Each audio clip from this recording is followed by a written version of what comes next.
కురసాల కన్నబాబు వైఎస్ఆర్సీపీలో ముఖ్యమైనటువంటి నాయకుడు. దానికి తగ్గట్టుగానే ఆ పార్టీ అధిష్టానం ఆయన్ని గౌరవించి 6 జిల్లాలకి ఇన్ఛార్జిగా నియమించింది. రీజనల్ కోఆర్డినేటర్గా ఆయనకి ప్రమోషన్ ఇచ్చింది.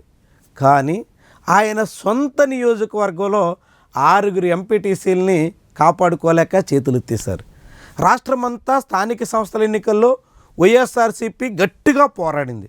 ఒకవేళ సీటు కోల్పోతున్నప్పటికీ దాన్ని నిలబెట్టుకునే దానికోసం చివరి వరకు కృషి చేసింది. ఎక్కడ పట్టు సడలకుండా పోరాడడం ద్వారా కేడర్లో కదలిక తెచ్చేందుకు తగ్గట్టుగా కృషి చేసింది. అది కొంత ఫలితాన్ని కూడా ఇచ్చింది. చూసాం మనం అనంతపురం జిల్లాలోని రాప్తాడు అసెంబ్లీ నియోజకవర్గం పరిధిలో రామగిరి ఎంపీపీ పీఠం గురించి వైఎస్ఆర్సీపీకి చెందిన మాజీ ఎమ్మెల్యే తోపుదుర్తి ప్రకాష్ రెడ్డి చివరి వరకు పోరాటం సాగిస్తున్నారు. ఆయనకు అండగా మాజీ మంత్రి ఉషశ్రీ చరణ్ లాంటి వాళ్ళు రోడ్డు మీద బైఠాయించి నిరసన వ్యక్తం చేసేటంత వరకు వెళ్ళింది. అదే సమయంలో త్రిపురాంతకం ప్రకాశం జిల్లాలో అక్కడ ఎంపీటీసీగా ఉన్నటువంటి సృజన లాంటి వాళ్ళు ఎంత ఒత్తిళ్ళు వచ్చినా వైఎస్ఆర్సీపీ పక్షాన్ని నిలబడి ఎంపీపీ పీఠాన్ని వైఎస్ఆర్సీపీ ఖాతాలో చేరడానికి మార్గం సుగమం చేశారు. ఆఖరికి ఎంపీపీ అభ్యర్థిగా బరిలో ఉన్నటువంటి వ్యక్తిని కేసు పెట్టి జైలు పాలు చేసినప్పటికీ కూడా ఎంపీపీ పీఠం చేజారిపోకుండా అక్కడ చంద్రశేఖర్ లాంటి ఎమ్మెల్యేలు గట్టిగా కృషి చేశారు. కానీ కన్నబాబు ఏం చేశారు? తన సొంత నియోజకవర్గం కాకినాడ రూరల్లో 6 ఎంపీటీసీలు పార్టీ మారిపోయి జనసేన పార్టీ నుంచి వస్తున్నటువంటి ఒత్తిళ్లతో అటువైపు మొగ్గు చూపుతుంటే కనీసం వారిని తన పార్టీ వైపు ఉంచుకునే దానికోసం కృషి చేసిన దాఖలాలు లేవు.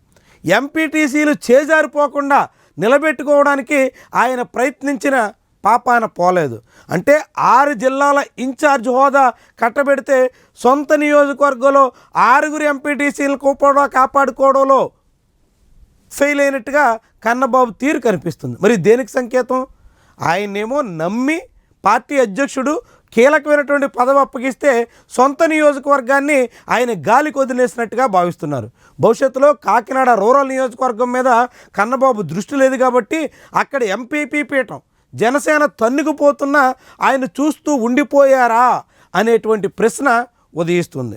కాకినాడ రూరల్లో వైఎస్ఆర్సీపీకి అండగా నిలవడంలో కన్నబాబు తగినంత శ్రద్ధ పెట్టలేకపోయారా అనేటువంటి సందేహాలు కలుగుతున్నాయి. కన్నబాబు వ్యవహార శైలి కారణంగానే ఎంపీటీసీలు సొంత పార్టీని వదిలి జనసేన వైపు మళ్ళీపోయారు అనేటువంటి విమర్శలు వస్తున్నాయి. ఏమైనా కన్నబాబుకి పార్టీ అధిష్టానం గుర్తింపు ఇస్తున్నప్పటికీ ఆయన మాత్రం తన పార్టీ కేడర్కి తన కింద ఉన్నటువంటి శ్రేణులకి తగినంత గుర్తింపు ఇవ్వడంలో, తగినంత ప్రోత్సహించడంలో, తగినంత ప్రాధాన్యత ఇచ్చి వారిని నిలబెట్టుకోవడంలో ప్రదర్శించడం లేదు అనేటువంటి విమర్శలకు తగ్గట్టుగా ఆయన వ్యవహార శైలి ఉంది అనేటువంటి అభిప్రాయం బలపడుతుంది. మరి కన్నబాబు కాకినాడ రూరల్ని పూర్తిగా గాలికి వదిలేస్తే ఆయన ప్లేస్లో మరొక ఇన్ఛార్జిని నియమించుకుని ఆ నియోజకవర్గంలో పట్టు మళ్ళీ సాధించేందుకు తగ్గట్టుగా జగన్మోహన్ రెడ్డి కృషి చేస్తారా?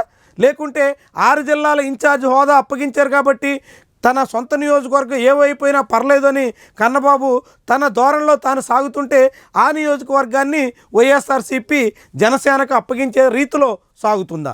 ఏమవుతుందో మరి.